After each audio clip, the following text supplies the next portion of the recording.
सबको जोहार। जय आदिवासी। आज आदिवासी एकता परिषद का 7वां राज्य स्तरीय सांस्कृतिक महासम्मेलन में आए हुए गांवों से, पालों से और दूसरे जिलों के तमाम जो आदिवासी एकता परिषद से जुड़े हुए और जो आदिवासियों को मानने वाले लोग जो यहाँ आए हैं, उनके लिए हम हमारे खेरवाड़ा की ओर से आपको धन्यवाद देते हैं। आज मेरे से पहले कई वक्ताओं ने अलग अलग आपको बातें बता दी, हमारी संस्कृति से जुड़ी हुई, हमारी परंपरा से जुड़ी हुई, साथ ही हमारी आर्थिक स्थिति के बारे में, शिक्षा के बारे में। लेकिन हम एक चीज देखते हैं कि यहाँ पे आज आदिवासी को लोग, यानी मेरे से पहले कई वक्ता बता रहे थे, यहाँ की सरकारें हमको आदिवासी मानने तक भी तैयार नहीं है। हम लोगों को ये लोग वनवासी बोल के और किस तरीके से खत्म कर रहे हैं, उसके लिए हमको सबको समझना पड़ेगा। आज हम देखते हैं कि आज आदिवासी जो हमारा समाज है अलग अलग बटा हुआ है, उसको एक मंच पे लाने का काम हम देख रहे हैं कि एकता परिषद कर रहा है। और यहाँ एकता परिषद से कई लोग यूएन और जेनेवा तक गए। तो हम लोग, हमारी जो राष्ट्रीय स्तर की जो मांगे होती है वो इस मंच के माध्यम से बोल सकते हैं। आप देखा जाए तो हमारे देश के अंदर अभी जनगणना की बात चल रही है, तो जनगणना का जो प्रपत्र जारी हुआ है उसके अंदर हमारे लोगों को हमारा जो सांस्कृतिक, यानी जनगणना में हम लोगों को एक कॉलम दे रखा है, उसके अंदर हमको जनजाति लोगों को कहा गया है कि वो धर्म की बात करे लेकिन संस्कृति की बात नहीं करे। अगर हम लोग धर्म की बात करेंगे तो हम लोग नागरिकता की ओर जाएंगे और संस्कृति की बात करेंगे तो हमारी पहचान की ओर जाएंगे। तो आदिवासी अपनी संस्कृति को जब तक जीवित रखेगा और जब तक हमारी संस्कृति, परंपरा, रीति रिवाज को बनाए रखेगा तब तक हमारी पहचान रहेगी। आज हम लोग देखते हैं कि आज आदिवासियों को हमारी पहचान जो है वो खत्म करने के लिए कई लोग यहाँ पे, हम किसी का नाम नहीं लेंगे इस मंच पे, लेकिन तरह तरह के षड्यंत्र अपना के तरह तरह की उनकी जो बाहरी जो संस्कृति है वो थोपने का काम कर रहे हैं। उसको हमको समझने की जरूरत है और हमारे समाज को बचाने की जरूरत है। साथ ही हम लोग देखते हैं अभी कि हमारी जो परंपरा अनुसार, अभी बहन बता रही थी कि हमारे यहाँ पे जो पहले न्याय जो पद्धति थी वो सामाजिक लेवल पे हो जाती थी, लेकिन आज जो हमारी रूढ़िगत ग्राम सभाएं जो थी उनको सरकार ने खत्म कर दिया। लेकिन कहीं न कहीं हमारे जो बाप दादे, जो हमारे जो पूर्वज आपने बिठा रखे हैं, इनकी बदौलत हमें मिले हुए हक अधिकार है वो कहीं न कहीं जीवित है। और संविधान के अंदर भी हमारे इन महापुरुषों की वजह से आज 5वीं अनुसूची हो या जितने भी हक अधिकार है वो हमारे इन पूर्वजों की लड़ाई की वजह से हमको मिले हुए हैं। आज ये जो जमीन पे हम रह रहे, किसी सरकार ने हमको ये जमीनें नहीं दी है, लेकिन कई लोग कहते हैं ये सरकार की जमीन है, लेकिन ये हमारे बाप दादे जो पूर्वज है उन्होंने सरकार से लड़ झगड़ के लिए। आपने बिरसा मुंडा का नाम सुना होगा। बिरसा मुंडा जो थे हमारे हक अधिकार के लिए लड़े, कम उम्र में शहीद हो गए और ब्रिटेन में हमारे लिए कानून बना।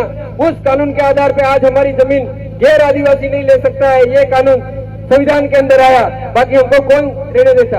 आज आप लोग देखोगे अगर हम धर्म की ओर जाएंगे तो हमें ये लोग खत्म करेंगे, अगर हम संस्कृति की बात करेंगे तो हम लोग बच सकते हैं। इसलिए आदिवासी एकता परिषद जो एक सांस्कृतिक महासम्मेलन करने जा रहा है जो राष्ट्रीय स्तर पे, उसमें हमारे जो लोग हैं उनको बढ़ चढ़ के हिस्सा लेने की जरूरत है। आज हम देखते हैं कि सामाजिक जीवन तो हम जी रहे हैं, लेकिन हमारी माता बहनों को हम देखा जाए तो आज सामाजिक और सांस्कृतिक जो कार्यक्रम ऐसे होते हैं उसमें आने नहीं देते हो। क्या पता आप खुद ही आते हो लेकिन अपनी घरवालियों किसी को नहीं लाते हो। तो हमारी माता बहनों को भी ऐसे कार्यक्रम में जोड़ेंगे तो हमारा भला हो सकता है। बाकी हम नहीं जोड़ा, आप खाली मीटिंग में आए और सभा करके चले गए तो कुछ होना नहीं है। समय का अभाव है और संचालन महोदय भी खड़े हो गए हैं, तो अभी वक्ता खूब है, क्योंकि बाहर के जो भी वक्ता है उनको आपको सुनना है, क्योंकि मैं तो हर समय आपके बीच में आता रहता हूँ। और आगे कोई भी सामाजिक कार्यक्रम होता है उसमें भी अपने समाज की बात या कैसी भी बात हम करते हैं तो बताता रहूंगा। और आज आप यहाँ आए हैं तो सभी वक्ताओं को सुन के और जो भी हमारी संस्कृति परंपरा रीति रिवाज है उनको अमल में लाना है। और हम तो ला भी रहे, लेकिन हमारे जो थोड़े पढ़े लिखे भाई हो गए जो हमको छोड़ के शहरों में चले गए, वही दूसरी संस्कृति लेके हमारे बीच में आते। अभी मैंने देखा है कि आज देखते हैं कि हमारे शादी विवाह जो होते थे वो किस हिसाब से होते थे। आजकल तो लाड़ीन गेर अंगूठी पहराना सिस्टम नવું આવી ગયું नहीं આવી ગયું। तो ऐसे सिस्टम कौन ला रहा है? हमारा पढ़ा लिखा और जो पैसा वाला वर्ग हो जा रहा है वही ला रहा है। इसलिए उन भाइयों को भी कहना चाहते हैं कि भाई हमारी जो बाप दादों ने जो संस्कृति परंपरा रीति रिवाज बना रखे उस रीति रिवाज के अंदर आप खराबी नहीं करें तो अच्छा रहेगा। जय जोहार, जय आदिवासी, जय बिल्कुल। बहुत धन्यवाद संचालक महोदय रावत साहब। आज यहाँ चिकलवास में 7वां आदिवासी एकता परिषद का जो सांस्कृतिक एकता महासम्मेलन होने जा रहा है और हो रहा है अभी, उसमें पधारे एकता परिषद के अग्रज जन एवं हमारे आदिवासी परिवार की विचारधारा को इस पूरे क्षेत्र में फैलाने वाले दादा भंवर दादा और इस क्षेत्र में तमाम SC, ST, OBC, minority, general तमाम मानव समुदाय के लोग रहते हैं, उनको हम इस चिकलवास की धरती से खूब खूब जोहार अभिनंदन करते हैं। बड़ी खुशी की बात है कि मैं 2 मिनट में ही अपना वक्तव्य खत्म कर दूंगा। आप लोग इन महापुरुषों को देख रहे होंगे और ये सोच रहे होंगे कि इन्होंने क्या किया और क्या करना है हमें, लेकिन ये महापुरुष अभी ये लोग हैं, ये हमें हमारी छवि में फिट करना होगा, तब जाके हमें आजादी मिलेगी। साथियों, ये सोचने का बड़ा विषय है। मैं थोड़ा युवा क्रांतिकारी सोच की विचारधारा से बात रखता हूँ, थोड़ा प्रभावी ऐसा महसूस होता होगा आपको, जल्दबाजी में बोलना पड़ रहा है मुझे, लेकिन अभी फिर से बिरसा मुंडा और टांटिया भील और जयपाल सिंह मुंडा बनना होगा तो इन लोगों में से हमको चुनना होगा। यही लोग हमारे जयपाल सिंह मुंडा, टांटिया भील और बिरसा मुंडा है, ये हमें सोचना होगा, तब जाके हमारे देश में आजादी आएगी। और मैं हमारे इस देश में लोकतंत्र के नुमाइंदे जाते हैं, MP, MLA, MLC बनते हैं, लोकसभा और राज्यसभा में जो पार्लियामेंट में जो कानून बनते हैं, पूरे देश के 112 करोड़ के आदिवासियों की आवाज को रखते हुए मैं दादा से भी ध्यान आकर्षित करना चाहूंगा। एकता परिषद के हो, आदिवासी परिवार के हमारे दादा भंवर दादा और कई सारे हमारे क्षेत्र में लोकतंत्र में नुमाइंदे आगे बढ़ चुके हैं और बढ़ने की कगार पर है। हमें बड़ा सवाल होता है जब मेरी बेटी पूछती है, पापा आप मंच पे आदिवासी जय जोहार बोलते हो, लेकिन जब मेरा विकल्प भरना होता है उस समय मैं क्या भरूं? ये बड़ा सोचने का विषय है मेरे साथियों।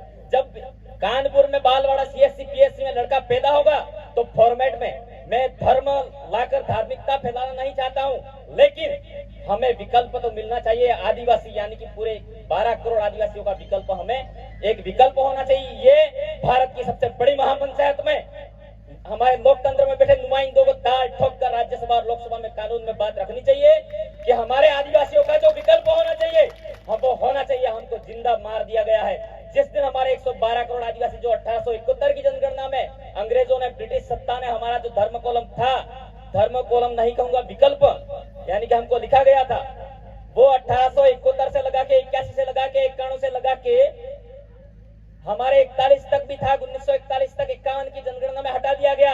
ऐसी क्या विडंबना आई भारत सरकार को, हमारे आदिवासियों का नामो निशान विलुप्त कर दिया। हम चिल्लाते हैं आदिवासी बैनरों पे, पोस्टरों पे, सब जगह चिल्ला रहे, लेकिन जब ये हमारा आदिवासी विकल्प लिखा जाएगा इस पूरे विश्व में आदिवासी फिर से आजाद हो जाएगा। मैं ये कहना चाहता हूँ मेरे साथियों।